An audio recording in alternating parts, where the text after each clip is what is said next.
Right, guys, let's get started. Do I need to video myself, Claire? No, I'm videoing the call for you, so you just do your thing, and I'll do all the background work. Excellent, that's Thank you. fine, thank you. Right, whole purpose of this series, this is going to take 15 minutes, okay? So this will be done nice and quick. I have a bit of a view that anything that we do over the phone for much longer than 15 minutes can be quite hard to concentrate on. So what I want to do really quickly is talk through what cat chats are about, and then I'm also want to talk to you about thinking differently and some areas that we've thought differently about. A couple of the things some of you might already have heard, but I'm also going to introduce a couple of other suggestions as well. Okay, so let me start with a bit about think differently. So what we're trying to do as an organisation and what we're working through is how we can ensure that we are prepared for coping with all the challenges that we've got facing us. Now, let's just go rehearse those challenges really quickly. Those challenges are, first of all, we are going to have to cope with, in pretty much every service that we deliver, unlimited demand. We will have to sign up to, we will take the demand that comes through the door. For some services, for instance dentistry, that is a completely different way of thinking to how we think now. We get paid for what we do now in dentistry, but we're going to have to fundamentally change that in the new world and because of the financial realities. So that's a real issue for us and how we deal with it.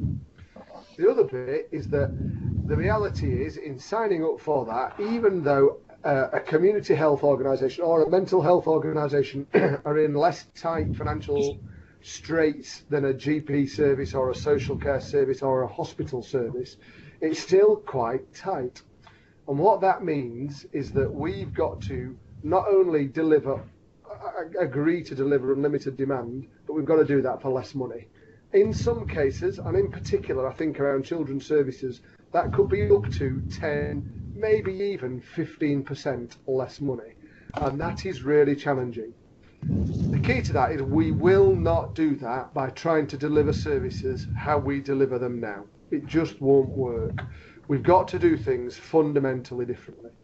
So the idea of thinking differently is not to do big blazing, events and this, that and the other. The idea is that we really work in all the corners and nooks and crannies of the organisation, in the services that you lot represent and work in, to start thinking about how might we do some things very differently. And some of that will be a little bit unpalatable. We've got this challenge where, when we ask patients how they want some certain things, there are times when they say they want them this way, and there's a reality that we will find it very difficult to deliver that way. And we're seeing that at the moment with podiatry in Huddersfield, and how we can try and deliver some podiatry in Huddersfield in many fewer sites. So the whole idea of this cat chat process and thinking differently is that we begin to start helping people in the services that you lot work in do things a bit differently. So, a couple of really quick stories about how have we done some things differently. One of them you will have heard. So the first one, if I've talked about some of the various thinking differently sessions, is about us understanding that if we separate the urgent work and the routine work, we can do things very, very differently. It's what Amazon do when they deliver services, and it's what the Royal Mail do. The point is, if we try and manage all the urgent in the average routine day, so if you're a podiatrist and you have 15 appointments and you try and squeeze in an urgent one, eventually it stops working. So the point is, we have to manage urgent in a completely different way. And we've done that in 2 or 3 bids that we've won recently, and we are now beginning to start seeing that in other parts of the organisation. It's classic logistics stuff, but we know it works. And we've done that because we went and looked elsewhere. We went and had a look and see what the logistics companies do. So we know that is very, very, very important stuff.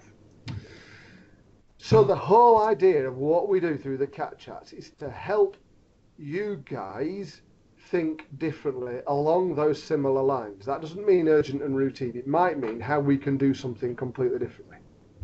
And I think there's a couple of areas it would be really, really good to explore. So one of the other things that I think we want to do, and in essence you are the best people to work it out, is get to the place where we essentially stop writing letters. A letter really costs us £1.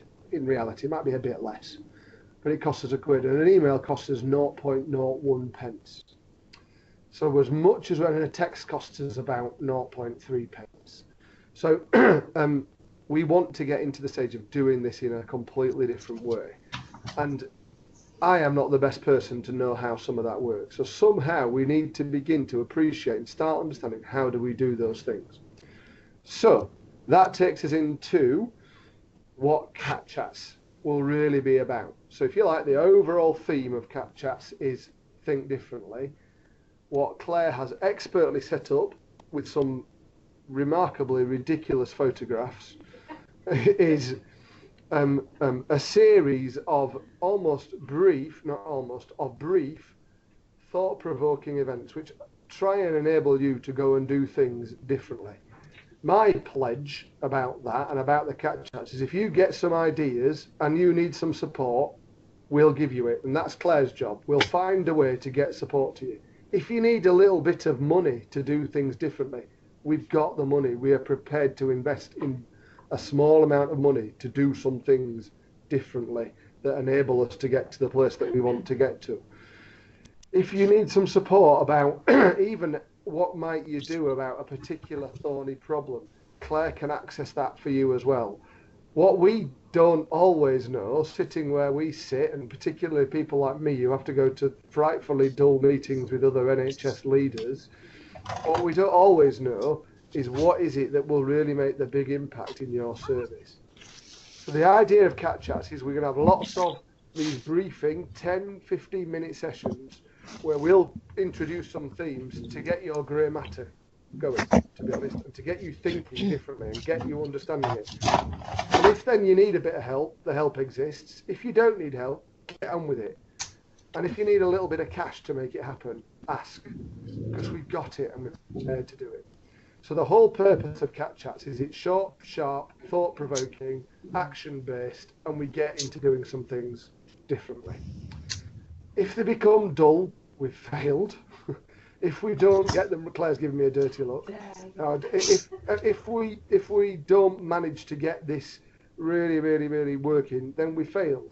What I would say though is if we do 3 ideas and we do 3 different things off the back of these Cat Chats that make a big difference to how we serve patients, how we manage demand, how we make people feel a bit more in control of what's coming through the door, and how we might change some services, and how we might save some money, and how we improve what we're doing, then it's been a really, really, really worthwhile investment of our time, effort, and energy. Okay, I said 10 minutes, and it's been 10 minutes of me talking, so you're probably all thoroughly bored of it. There's quite a lot of you on. Can I, well, do you want to, any questions, any thoughts, queries, questions, disagreements?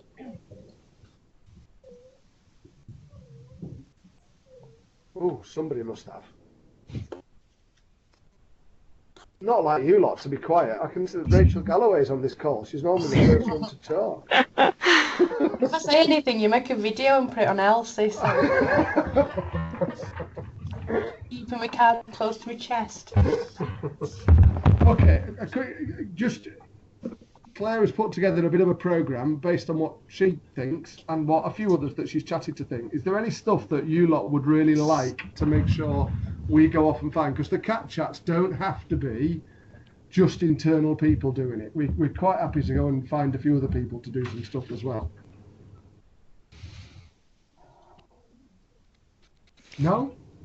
Robert, I guess my only question is just thinking a bit more. I think we could all do with a bit more clarity in about how we can use email and things much further, because there's still a bit. I don't feel I've got clarity from the organisation about if I'm contacting people, how I can. There's still a bit. I don't know. Am I going to get into trouble for going and emailing somebody? Question. Right, so and I think that some of that is about busting myths.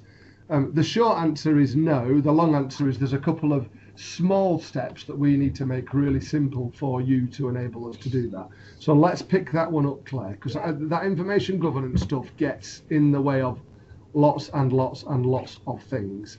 and a lot of it is myth rather than fact. So I think that's a really, really, really, really good point. So we'll make sure that we do that. Okay, and in fact, it might be quite good to try and do that quite quickly, I suspect. Okay, are you referring to emailing through System 1 as well, or is it just generally emailing from Locala, that kind of thing? I think it's generally emailing through. I think both. I think from that point of view that there is, I know, and again this could be all myth, but there is a lot about contacting with schools and things like that who would prefer us to email, and people are quite wary about doing that because obviously with especially with any patient information.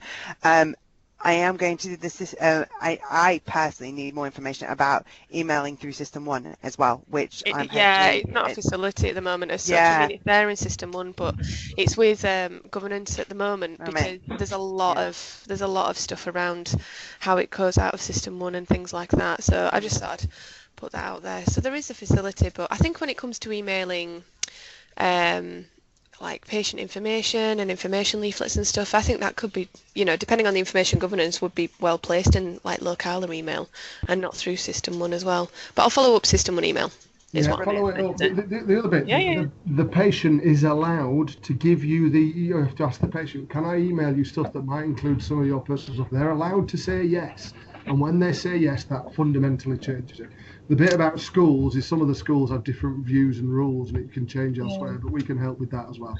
Can I ask it's Helen, dietitian, on this one. If we're using emails for communication for those who can't talk, is there a way of capturing it on as in a letter? We would obviously have it on System 1 as evidence. Will we be able to cut and paste an email to System 1 like a letter would be able to be looked at? Well, yeah, you can copy and paste anything in System 1 within reason, obviously. The facility's there to do that. But yeah, I mean, if you were to send the email through System 1, it would also record it in System 1. But comparing emailing through System 1 and emailing through your Locala email address, for example, there's much more involved with emailing through System 1 because it's all to do with the background stuff, which I won't go into detail about. But if you were to use your Locala email address, yes, you could copy and paste that in. Which is what we're doing at the moment, so that's fine. Yeah. Yes. Right. Just make sure you copy and paste. There are issues with copy and pasting generally, aren't there, about don't copy and paste it into the wrong record and all of that stuff, because that has happened. But yeah, we should look at a better facility anyway. Claire and Becky, it feels like there's a good catch out on this would be really useful and pretty quickly, and we'll make sure we get some of the IG stuff sorted. A really simple IG guide, to be honest. Yes. All right. Great. Any other questions? Because the golden 15 minutes is nearly up. But any other questions? Because I don't want to. If someone's got a particularly burning issue that they want to raise, then please just say it. No. Cool. Good. We've kept to 15 minutes. Well done, guys. More will follow pretty quickly, but you get the idea, and hopefully these will become something that are really useful for everybody. Cheers, guys. See you later. Bye. Bye. Bye.